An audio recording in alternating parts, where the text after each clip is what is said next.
kapatid na may bigyan ng schedule sa araw na ito na ating pananabahan sa ating Panginoong Diyos. At last week ay ang nagbigay si brother, sino ba brother Neil nagbigay? Nakalimutan ko na. Brother Philmart. Philmart pala, oo. Parang hindi ko siya napansin ngayon, ano? Oo pala. Hindi ko maalala ang pangalan niya. Nasa dulo na ng dila ko. Buto nandiyan si Bad. Tawa tuloy si Bad, ano? At iba pa mga kapatid. So, nagagalak ako. Napakarami din natin sa Bayasum na ito, 29. At may mga umatin pa sa Facebook Live, ano? At sabi nga kay Brad Neil kanina, pahanta mo yung Heavenly Sunlight at may kaugnayan sa aking mensahe sa umagang ito. At share screen ko na po ang aking topics. Ayan, hinahanap ko pa. Yan. So, it's all about, ano kaya? May idea na tayo. Yan, nakikita na po ba, Brad Neil? Nakita na? Malinaw po ba? Ayan. So, ano ba yung nasa larawan na ito? Bago umpisa na ito, illustration muna, no? Isa ba tayo sa mga taong ito na nag-treasure hunt o nagtatanim, ano? Para sa ating Panginoon Diyos, kung iugnay natin sa paglilingkod bilang isang Kristyano, ay tayo ba'y nasa babang ito na nagtsatsaga, nagtitiis, na hirap na nasimulan na natin at kumbaga parang malapit ng mahamtan, ano? Samantalang ito rin na malapit na ay biglang parang sumuko na, nahirapan na siya. Na para bang wala ng patutunguhan, ano, ng kanyang buhay at umatras na. Sayang, konti na lang. Konting hukay o konting tiyaga na lang, makikita niya na siguro yung treasure. Ayan, yung treasure. Ito, konti na lang yung kanyang hukayin. Samantalang ito, marami-rami pa. Pero nagtsatsaga, parang ayaw sumuko, ano? Saan ba tayo dyan, mga minamahong kapatid? Sana, ay, teka lang, nawala yata yung shares nito. Ayan.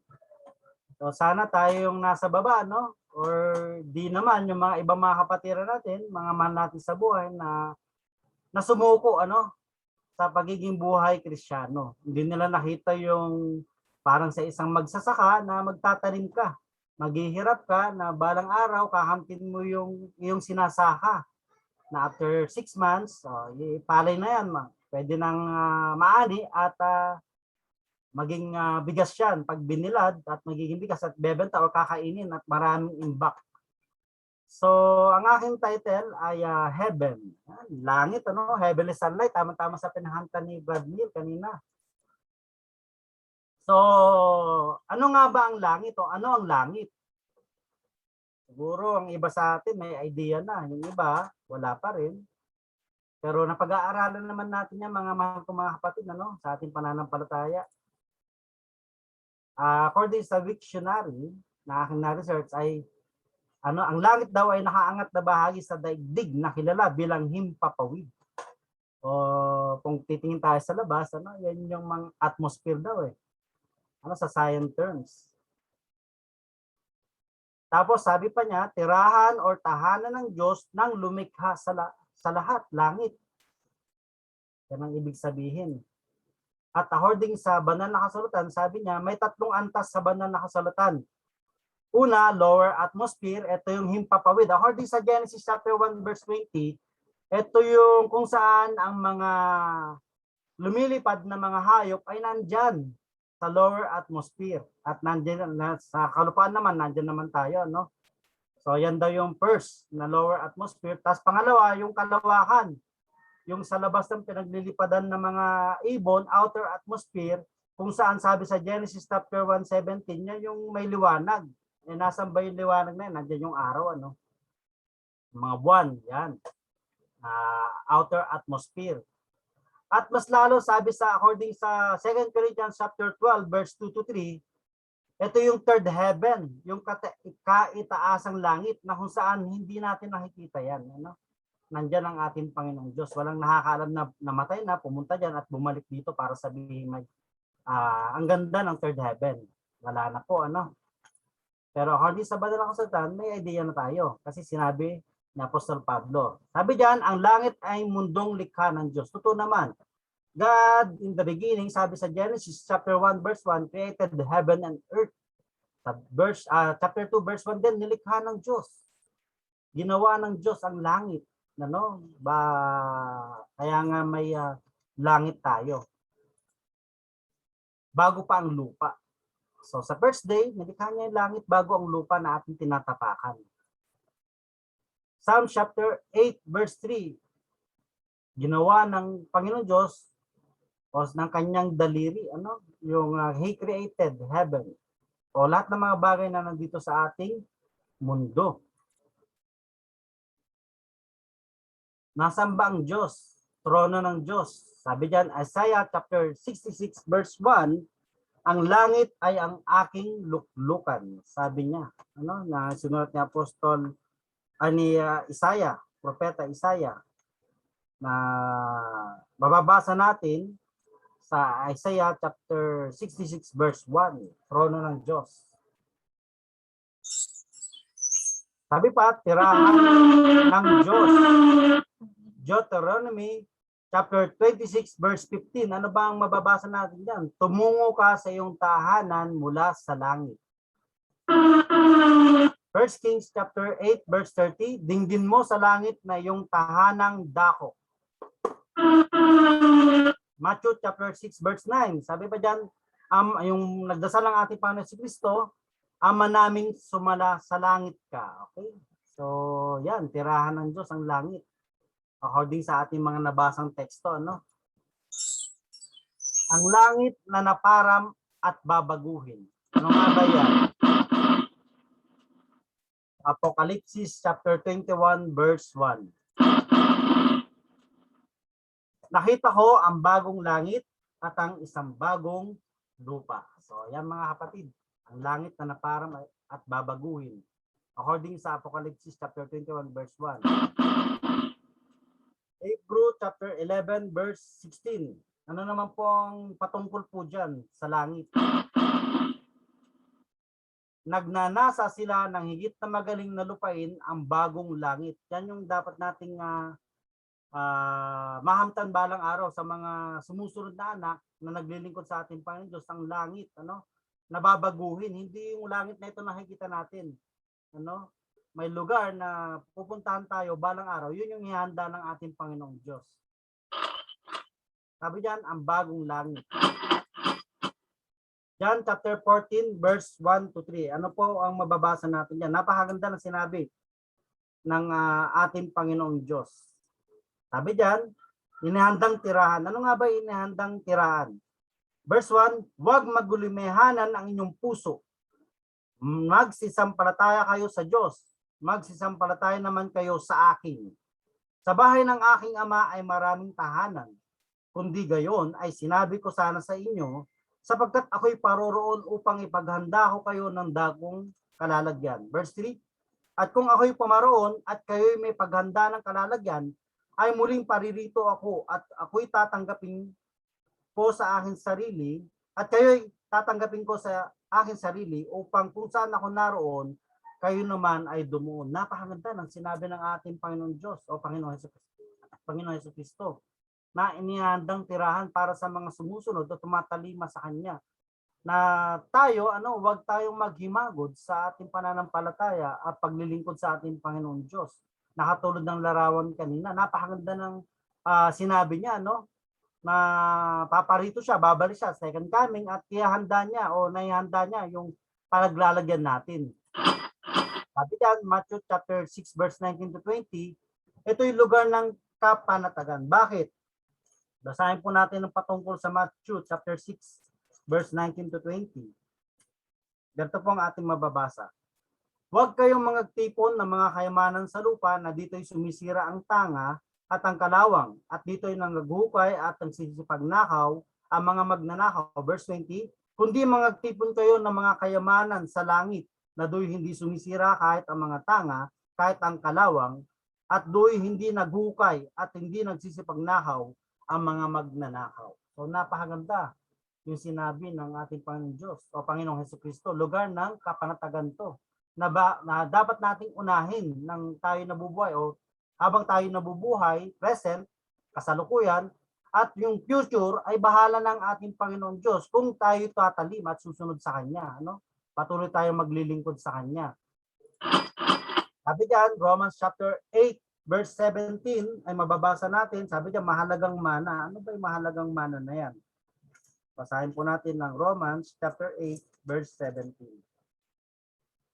At kung mga anak ay mga tagapagmana nga, mga tagapagmana sa Diyos, at mga kasamang tagapagmana ni Kristo, kung gayo'y mga pagtiis kayo sa Kanya upang tayo'y luwalhati namang kasama niya. O, napakaganda, no, ng sinabi dito ng sumulat ni Apostol Pablo sa Roma, taga-Roma sa atin, na tayo ay dapat maging matiisin sa pamumuhay sa mundong ito, na bagamat mahirap mamuhay, maraming mga pagsubok, maraming tukso, maraming nagbabadya bilang mga anak ng kaliwanagan, ay sundin natin, ano, manampalataya tayo sa ating Panginoon Diyos.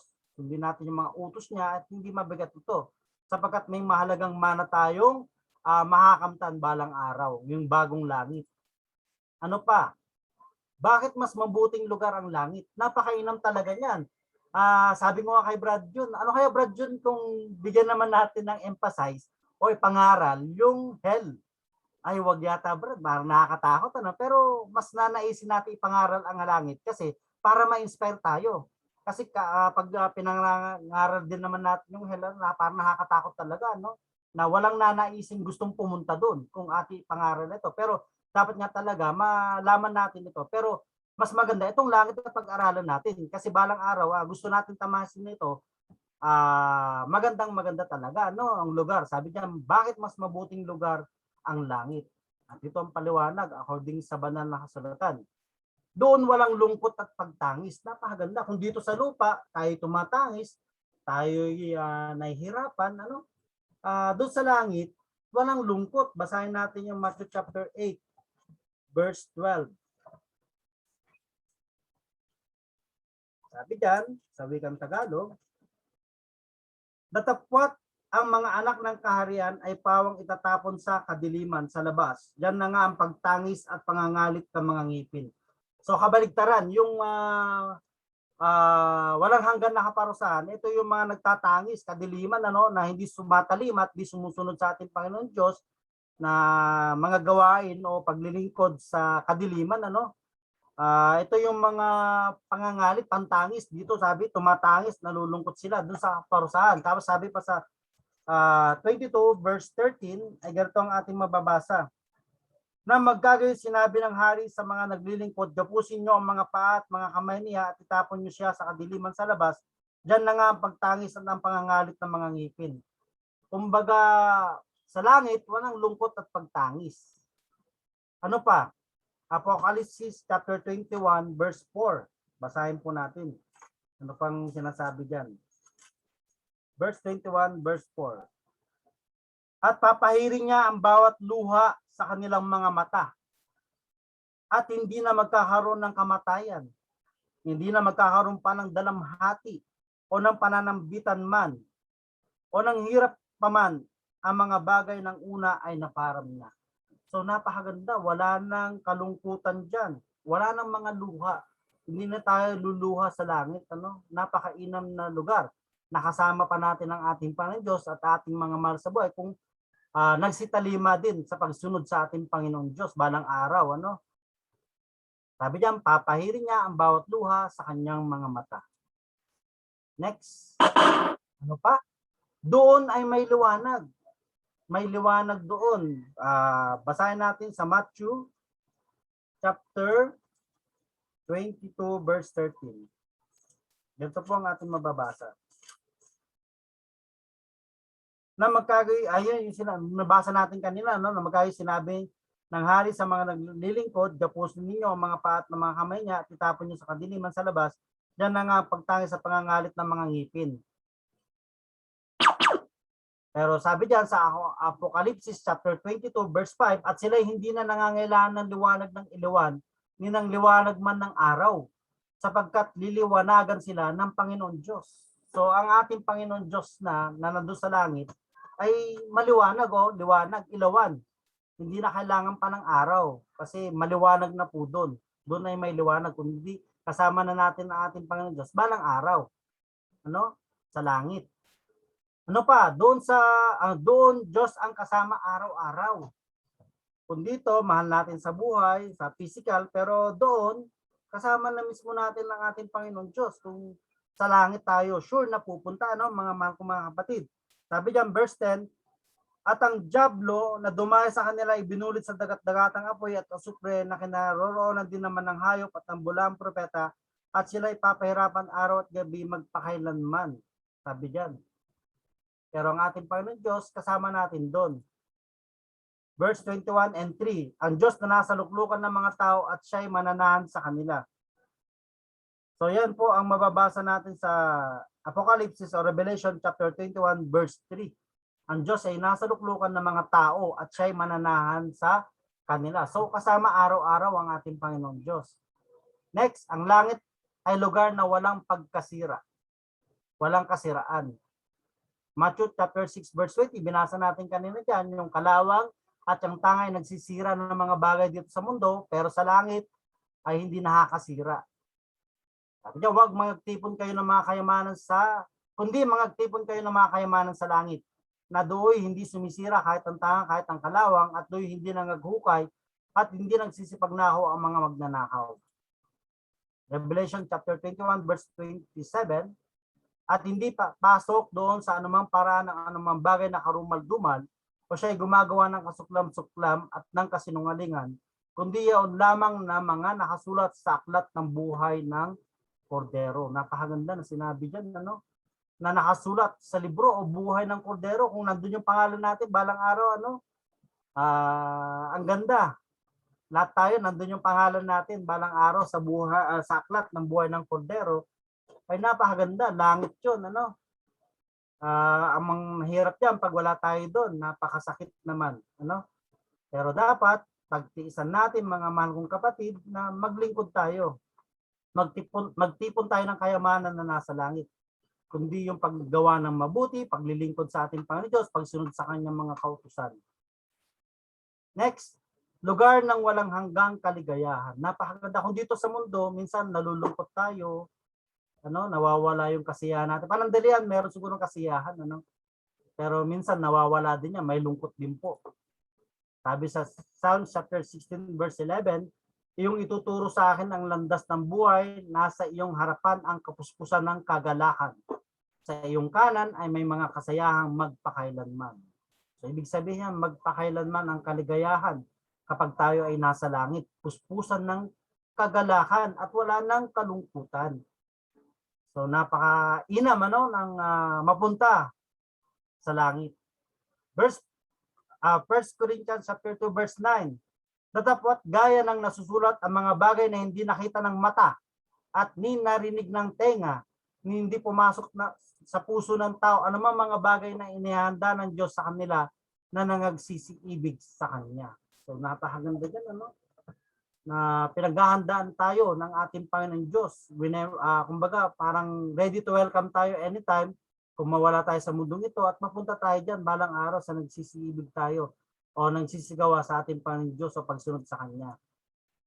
Next, ano pa dyan ang sabi ng ating Panginoon Diyos? Lugar ng pagsamba. Hindi lang po dito sa lupa tayo nananamba tuwing unang araw sa linggo na pag nawala tayo at napunta tayo sa langit. Lugar ng pagsamba doon, nakasama na natin ang ating Panginoong Diyos. Revelation chapter 15 verse 4. Sinong hindi matatakot o Panginoon at tululhatiin ang iyong pangalan?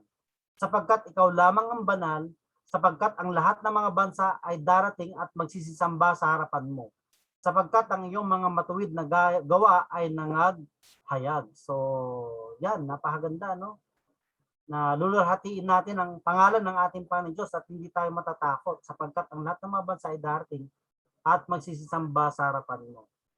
At ang iyong mga matuwid na gawa ay nangaghayag o na nalaman po natin. Ano pa ho? Lugar ng walang hanggang kaliwanagan. Revelation chapter 21 verse 23. At ang bayan ay hindi nangangailangan ng araw o ng buwan man upang lumiwanag sa kanya sapagkat nililiwanagan ng kalahatian ng Diyos at ang ilaw doon ay ang Kordero. So nasabi din natin kanina, lugar na walang hanggang kaliwanagan. Kumbaga dito sa mundo, kapag madilim sa gabi, nandyan yung mga tala, mga bituin at buwan. Sa umaga naman, nandyan ang araw, nagbibigay ng kaliwanagan. Sapagkat kung wala yung araw na yan, walang kaliwanagan ng mundo na nilikha ng ating Panginoon Diyos. Pero sa lugar, sa langit, walang hanggang kaliwanagan. Para sa ating conclusion po, sa ating aralin sa umagang ito, 2 Thessalonica chapter 1 verse 7. Ang langit ay lugar ng kapahingahan. Doon ang buhay ay walang hanggan. Sabi pa dyan, Matthew 25 verse 46.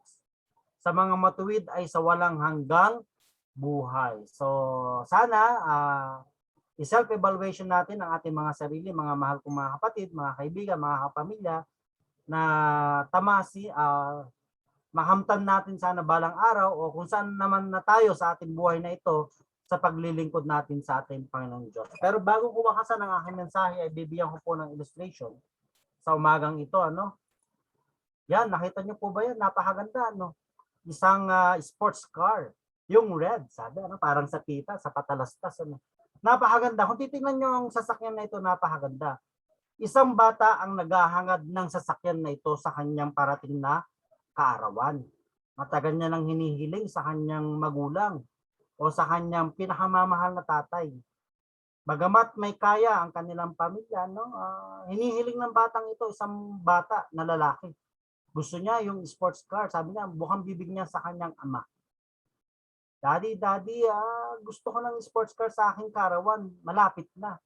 So lagi niyang pinapaalalahanan niya ang kanyang ama. Ang kanyang ama nagtsatsaga, nagpupursige, naghihirap para magkaroon lamang din ang kanyang anak ng sports car na ito.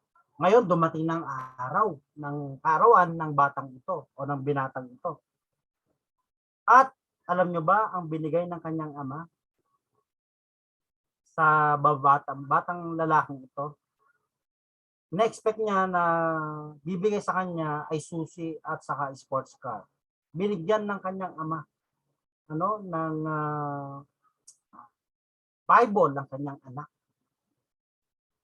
Binigay ng ama na siguro masisiyahan itong batang ito ng anak niya sa karawan.